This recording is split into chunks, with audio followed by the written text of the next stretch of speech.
بسم اللہ الرحمن الرحیم۔ اللہ تبارک و تعالیٰ نے سورہ احزاب آیت نمبر 58 میں ارشاد فرمایا والذین یؤذون المؤمنین والمؤمنات بغیر ما اکتسبوا فقد احتملوا بہتانا واثما مبینا۔ جو مومن مرد و زن کو ستاتے ہیں بے کیے اور بہتان اور کھلے گناہ کا بوجھ اٹھا لیا انہوں نے۔ تو یہ جو حضرت رضی اللہ تعالی عنہ پر ایک روایت کے ذریعے سے الزام لگایا ہے شیعہ نے بھی اور آپ نے، تو اس کا آپ کو جواب دے دیں مجھے، میں دوبارہ وہ مسند ابو یعلا کے طرق کے حوالے سے جو بات کی تھی اس کا جواب دے دیتا ہوں، لیکن ساتھ میں یہ بھی بات شروع میں کر دوں کیونکہ میں نے جیسا کہ پہلے کہا کہ آواز کٹ جاتی ہے تو بعض لوگوں کی سمجھ نہیں آتی۔ پچھلی مرتبہ بھی آپ نے بہت زیادتی کی، میں نے دوبارہ ویڈیو دیکھی ہے تو اس میں آپ نے حضرت صدیق رضی اللہ تعالیٰ عنہ کو شرک کہا۔ اگر آپ ان کے متعلق ایسی بات کریں گے تو یہ میں آپ کو بتا دوں کہ پھر میں بھی بات کرنے کا حق ہے۔ میں بھی آپ کو جو ہے حدیث کا ترجمہ آپ ایسے کیسے کریں گے؟ اس حدیث کا آپ ترجمہ کریں، الشرک فیکم اخفی فیکم من دبیب النمل۔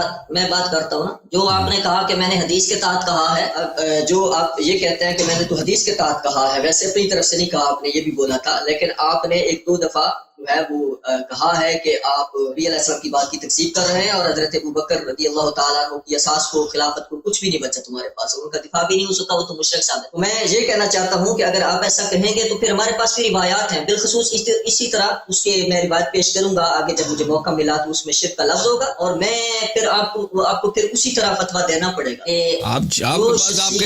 آپ کے پاس جو کچھ ہے اس سے آپ پرہیز نہ کریں، بسم اللہ۔ معتبر شخصیت جو ہے اور معتبر کتب سے پھر آپ کو اس کا جواب دینا انشاءاللہ وہ آگے بات آئے گی، لیکن یہ ہے کہ آپ بیعت بھی کریں گے تو پھر ہم حق رکھتے ہیں، ہم ایسا نہیں کرنے دیں گے، نہ ہم چاہتے ہیں کہ ہم آپ کی کوئی جو ہے وہ دل ساری کریں، اس لیے آپ بھی گریز کریں تاکہ بات ہو، بس صرف جو ہے وہ مسئلہ جو ہے وہ عوام تک جائے، باقی جو یہ ساختہ باتیں ہیں، جذباتی باتیں، یہ اس سے آپ گریز کریں۔ یہ ادب المفرد کی روایت ہے جس کے طرق مسند ابو یعلا سے آپ نے کہا کہ اس کے طرق ہے، وہ روایت میں پھر دہرا دیتا ہوں تاکہ جو نئے لوگ ہیں ان کو سمجھ آئے۔ حدثنا عباس بن نصیج قال حدثنا عبد الواحد قال حدثنا لیث قال اخبرني رجل من اهل البصره قال سمعت معقل بن يسار يقول انطلقت ابي بكر الصديق رضي الله تعالى عنه الى النبي صلى الله عليه وسلم فقال يا ابا بكر الشرك فيك مخفى من دبيب نمل، فقال ابو بكر وهل الشرك الا ما جعل مع الله الها اخر، فقال النبي صلى الله عليه وسلم والذي نفسي بيده لا الشرك اخفى من دبيب نمل، لا ادلك على شيء اذا قلته ذهب عنك قليله وكثيره، قال قل اللهم اني اعوذ بك ان اشرك وانا عالم واستغفرك لما لا اعلم۔ یہ روایت ہے اور اس کے متعلق میں نے ایک تو سوال کیا تھا جس کا جواب آپ نے بالکل الٹ دیا تھا، میں اس سوال کو پھر دوہرا دیتا ہوں۔ وہ یہ تھا کہ میں نے آپ سے پوچھا تھا کہ یہ اس سے مراد شرک اکبر ہے یا شرک اصغر ہے؟ شرک جلیل بھی کہتے ہیں، شرک خفی بھی کہتے ہیں، تو آپ نے اس سے مراد شرک اکبر لیا اور آپ نے اس پر سورہ لقمان کی آیت پڑھی ان الشرک لظلم عظیم، جو بالکل جو ہے ظلم عظیم کیا آپ نے اس آیت کو جو شرک اکبر کے متعلق ہے اس کو حضرت ابوبکر صدیق رضی اللہ تعالی عنہ کے اوپر فٹ کیا اس روایت کی وجہ سے، جبکہ میں نے کہا بھی ہے کہ شرک کی دو قسمیں ہیں، اکبر اور اصغر، اور شیعہ کے ہاں بھی ہے، میں اس کا حوالہ بھی دوں گا، یہ کافی کے اندر بھی ہیں، اور اس کے علاوہ المستدرک جو ہے، المستدرک الوسائل جو ہے اس میں، یعنی ریاکاری کو بھی شرک کہا جاتا ہے شیعہ کے ہاں۔ اگر آپ انکار کریں گے تو میں حوالہ پیش کر دوں گا کہ دکھلاوا جو ہے، دکھلاوے کی جو عبادت ہے اس کو شرک کہتے ہیں، یعنی وہ شرک جو ہے وہ شرک اصغر ہے، شرک خفی ہے، تو شرک خفی کا بالکل آپ نے انکار کر دیا، حالانکہ یہ سنی شیعہ تمام کتابوں میں یہ باتیں ہیں کہ شرک اکبر ہے، شرک اصغر ہے، ریاکاری کو کہا جاتا ہے، لیکن آپ نے اس سے مراد ایک شرک اکبر مراد لے کے یہ بہت بڑی آپ نے خیانت کی، میں کہتا ہوں۔ دوسری اس میں بات یہ تھی کہ اس میں فیکم کے جو لفظ ہیں وہ جمع کے لیے ہیں اور آپ اکیلے حضرت ابوبکر رضی اللہ تعالیٰ عنہ کے لیے مراد لے رہے ہیں، دوسری بات۔ اور تیسری بات یہ ہے کہ یہ روایت جو ہے اس کو آپ نے پہلے تو یہ پیش کی، جب ہم نے اس کا جواب دے دیا، ناصر الدین البانی والی بات کا بھی جواب دے دیا، تو آپ نے کہا کہ اس کے اور طرق ہیں اور وہ ہیں جی مسند ابو یعلا کے، یعنی مسند ابو یعلا میں آئے تو مسند ابو یعلا سے آپ نے وہ روایات جو ہیں وہ پیش کی ہیں۔ پیش کرنے کے بعد آپ نے کہا کہ تعدد طرق سے جو ہے روایت جو ہے وہ صحیح ہو جاتی ہے، اس پر آپ نے حوالہ پیش کیا نزہۃ النظر سے اور النقد سے، اور میں نے آپ کو اس مقام پر یہ غالباً 2-3 دفعہ یہ بات کہی ہے کہ مقدمہ ابن صلاح کے اندر یہ بات لکھی ہے، یعنی یہ دو چیزیں ہیں، تصویر کا ایک رخ آپ کیوں عوام کو دکھاتے ہیں اور دوسرا چھپاتے ہیں؟ جو ایک رخ دکھائے اور دوسرا چھپائے اس کو آپ منافق کہتے ہیں یا آپ اس کو خائن کہتے ہیں، جو بھی آپ نام دیں اس کو۔ میں نے اس وقت بھی یہ بولا تھا کہ تعدد طرق جو ہوتے ہیں اس کو دور نہیں کرتے، جب ذوق جو ہے شدید ہو تو پھر تعدد طرق بھی اس کو جو ہے زائل نہیں کرتے۔ اس پر میں حوالہ پیش کرتا ہوں اور پھر اس کے بعد جو آپ کے ترک آپ نے جو پیش کیے میں وہ بتاتا ہوں کہ وہ ترک کیسے ترک ہے. تو ایک شخص نے ویڈیو کاٹ کے اور اس نے یہ کہا کہ یاری کو تو نہیں پتا, وہ یاری جو ہے وہ عرب کی کتابوں کے حوالے دیتا ہے, ان کو جو ہے یہ شاہ امام احمد رضا خان فاضل بریلوی رحمۃ اللہ تعالی علیہ کی کتاب کا حوالہ دے کہ وہ بھی کہتے ہیں کہ تعدد ترک سے روایت جو صحیح ہو جاتی ہے. میں کہنا چاہتا ہوں آپ کو بھی اور ان کو بھی تمام سننے والوں کو کہ تم نے شاید یہ نہیں سنا کہ میں کہہ رہا ہوں کہ تعدد ترک سے بھی اگر ذوف شدید ہو تو تعدد ترک بھی فائدہ نہیں دیتے, اس ذوف کو زائل نہیں کرتے. اور اس پر اب حوالہ سنیے. یہ کتاب ہے جی ابو عمرو عثمان بن عبد الرحمن کی مقدمۃ ابن صلاح, اور اس میں حدیث حسن جو ہے النوع ثانی معرفۃ الحسن من الحدیث, اس میں القسم ثانی آپ بے شک نکال لیں وہاں سے, اور اس میں القسم ثانی میں ثانی جو ہے آگے ثانی صفحہ پتہ ہے صفحہ کس کا میرے پاس. وہ صفحہ نمبر جو ہے یہ 80 ہے, صفحہ نمبر 80 ہے. آپ وہاں سے دیکھ جو حسن کی تعریف ہے, حسن کی جو تعریف لکھی ہے نا انہوں نے, القسم ثانی اس کے آگے آ رہا ہے, تو القسم ثانی میں پھر ثانی ہے, وہ وہاں سے آپ نوع ثانی میں بتا آپ نے حدیث حسن کی جو ہے نا جہاں تاریخ کو بیان کرتے ہیں نا النوع ثانی, ہاں جی النوع ثانی میں نکالتا ہوں حسن من الحدیث, جی القسم ثانی اس کے آگے آ رہا ہے. ٹھیک ہے, النوع ثانی صفحہ نمبر حدیث النوع الثانی صفحہ نمبر 29. القسم ثانی ہے اس کے آگے, پھر القسم ثانی کے آگے جو ہے عبارت میں الثانی آ رہا ہے. یکون راوی یہ آگے میں جی سر مل گیا. یہ قسم الثانی ان یکون راوی من المشہورین بالصدق والامانہ, اس سے تھوڑا آگے ہے, اس سے آگے یہ القسم الثانی سے آگے ہے, تھوڑا سا آگے ہے الثانی, صرف الثانی ہے. یہ القسم الثانی ہے, اس سے آگے جو ہے دوسرا ثانی وعلى القسم الثاني يتنازل الثاني لعل الباعث فهم الفهم يقول. اس کے نیچے بجواب کا میں پڑھتا ہوں. ثانی میں نیچے ہے بجواب كذلك انه ليس كل ضعف في الحديث يزول بمجيء من وجوه بل ذلك يتفاوت. کہتے ہیں اس کا جواب یہ ہے کہ حدیث کا ہر ضعف حدیث کے تعدد طرق کے آنے کی وجہ سے ختم نہیں ہو جاتا. اور پھر اس کے آگے بھی آپ مزید دیکھ لیں, جیسا کہ ومن ذلك ضعف لا يزول بنحو ذلك ہوا, اور ضعف کی ایک قسم وہ ہے جو اس طرح تعدد طرق کے آنے سے ختم نہیں ہوتا, ضعف کے کبھی ہونے کی. یہ ساری بات انہوں نے آگے تک کی اور انہوں نے کہا اس میں جستجو باقی بھی کی جا سکتی ہے. تو یہ پتہ چل گیا. اور اس طرح کی اور بھی یعنی ہمارے محدثین نے یہ بات لکھی ہے, یعنی امام سخاوی نے فتح المغیث کے اندر جلد نمبر 1 اور صفحہ نمبر ہے جی 208 پر انہوں نے لکھا ہے کہ مطابق اگر شدید ضعف ہوگا تو اس سے فائدہ نہیں پہنچے گا. یہ باتیں لکھی ہوئی ہیں سامنے.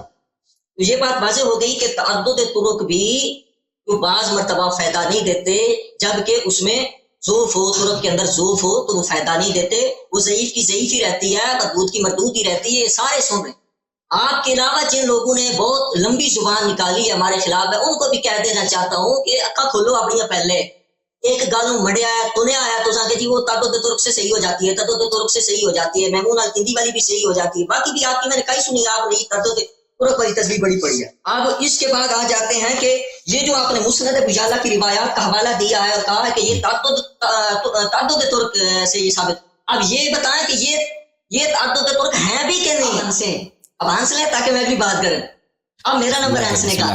یہ جو آپ نے مسند ابو یعلا سے مسند ابو یعلا سے جو آپ نے چکر دیا ہے اور آپ نے یہ جو خیانت کی اور بہت بڑی خیانت کی ہے, چائے پی لیں اپنے آپ کو ٹیٹ فیٹ کر لیں کہ اب جو ہے شیعہ دیکھ رہے ہیں اور دیکھ رہے ہیں کہ جاری نے کتنا جھوٹ بولا ہے.